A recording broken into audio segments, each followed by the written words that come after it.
Kita memasuki praktek spiritual yang keenam. Sekaligus bagian ini adalah bagian terakhir dari praktek spiritual. Sebetulnya masih ada pendalaman, penghilangan keakuan seseorang. Tetapi saya yakin, kalau Anda sudah masuk ke dalam praktek spiritual yang keenam ini, saya yakin bahwa Anda bisa menghilangkan keakuan itu dengan bimbingan dari diri Anda sendiri. Anda sudah tidak memerlukan orang lain untuk memperdalam atau memperluas praktek-praktek spiritual Anda. Ketika seseorang sudah terbiasa melihat keakuannya, gerakan-gerakan dari aku yang nama tadi, atau aku Peter kalau saya. Aku yang nama ini adalah selalu menolak, selalu menginginkan, selalu ingin menghilangkan, menghindari. Itu adalah gerakan-gerakan aku. Dia sudah terbiasa melihat itu.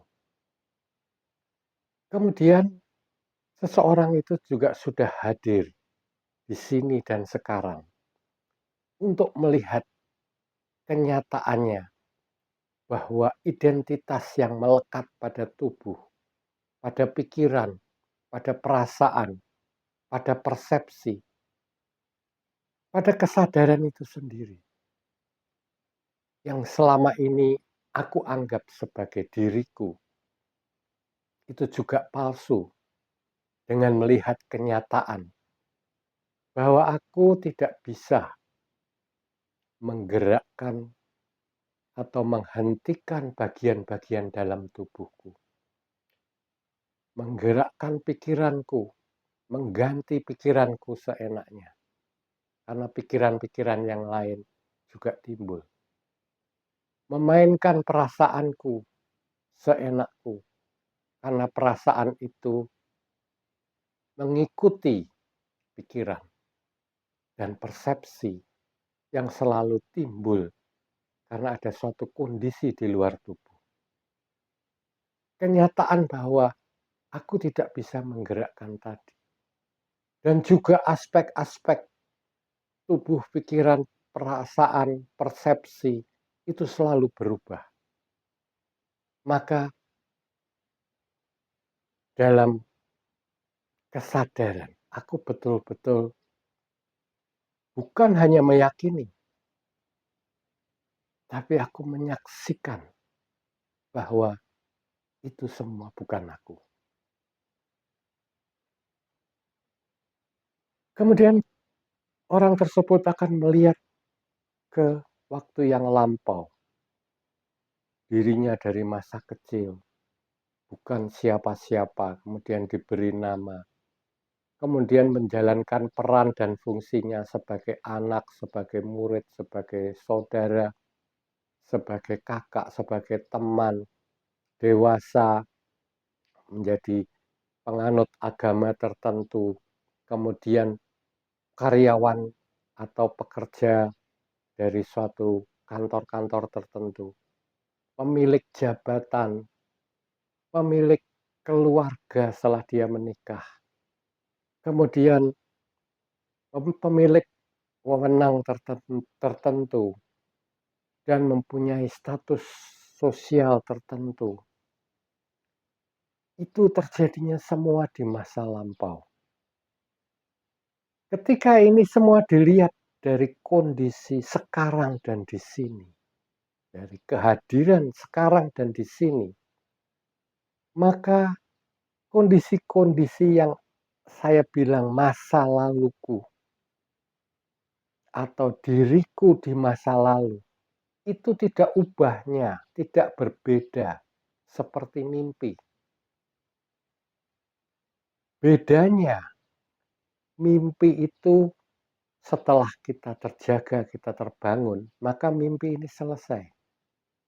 Sedangkan hidup masa lampauku ini masih berlangsung sampai sekarang.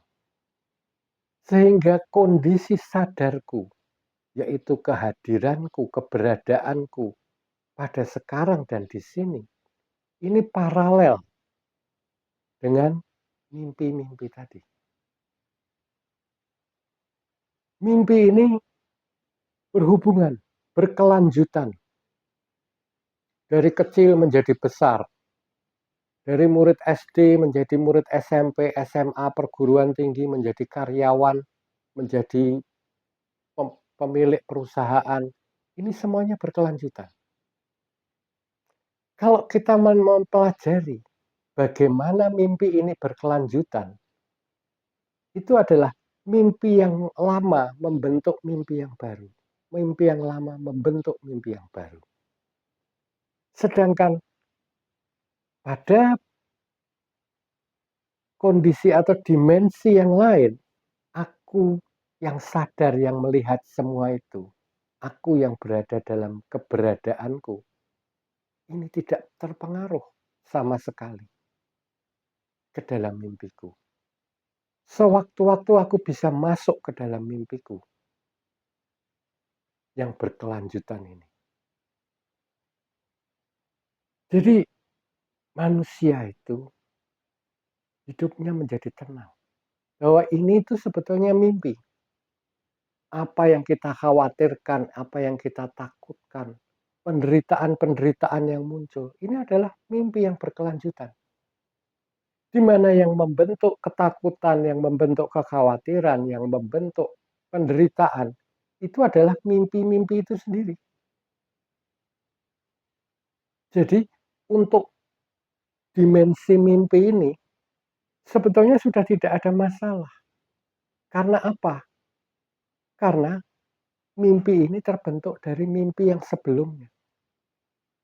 Kalau Anda menanamkan keyakinan bahwa aku ini berkecukupan, aku ini aman, maka mimpi yang selanjutnya muncul adalah sesuatu keindahan. Sehingga ini tidak perlu dikhawatirkan. Nah, yang menggerakkan mimpi itu sendiri siapa? Yang menggerakkan mimpi adalah kesadaran itu sendiri, yaitu dimensi lain, di mana tempat yang melihat, yang mengerti kondisi mimpi tadi. Yang sewaktu-waktu bisa masuk ke dalam mimpi, kembali lagi ke dimensinya. Jadi seseorang itu, yang saya maksud yang masih di dalam track mimpi tadi, tidak perlu cemas, tidak perlu khawatir, tapi Anda cukup memasukkan segala sesuatu. Anda memasukkan apa yang akan digerakkan dalam, apa yang akan diwujudkan dalam mimpi-mimpi selanjutnya. Anda cukup memasukkan ke dalam dimensi kesadaran yang seiring, yang sejajar, yang selaras dengan dimensi mimpi tadi, yaitu dimensi sadar. Anda bisa mimpi, bisa sadar. Setiap saat Anda bisa berubah tempatnya. Masuk ke dalam mimpi, kembali ke sadar. Ke dalam keberadaan kita. Dalam keberadaan Anda tidak kurang sesuatu apapun. Apa yang masuk dalam kesadaran Anda dalam keberadaan tadi akan direfleksikan. Jadi kalau di atas ini saya umpamakan dimensi sadar kita, dan di bawah ini adalah dimensi mimpi, aku sebagai Peter sebagai pelakunya, maka apa yang ada di dimensi sadar tadi oleh otakku akan direfleksikan ke dalam hidupku sebagai kelanjutan mimpi. Jadi tetaplah berada di sana. Apabila Anda mau bermain-main di alam mimpi, berjalanlah di situ. Benailah mimpi-mimpimu dengan mimpi yang baru yang lebih indah. Anda tidak perlu menipu, kita tidak perlu bersaing, kita tidak perlu menjatuhkan orang lain. Kita cukup memberikan input pada dimensi yang selaras tadi, di mana ini adalah sadar, yang mengerti semua mimpi-mimpi. Nah, teruslah di sana. Apabila Anda sering berada di dimensi sadar ini, maka Anda akan mengerti apa yang selanjutnya yang harus Anda lakukan. Sekaligus ini menutup praktek spiritual bagian ke-6.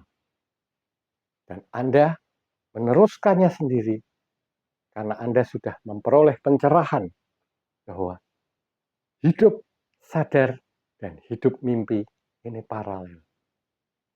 Anda bisa melompat ke sana kemari. Berbeda dengan orang yang bermimpi harus tidur dulu. Setelah sadar dia tidak bisa kembali ke mimpi yang lama. Tapi hidup ini paralel. Antara mimpi dan terjaga itu paralel. Anda bisa melompat-lompat. Anda boleh memilih mau berada di mana saat ini.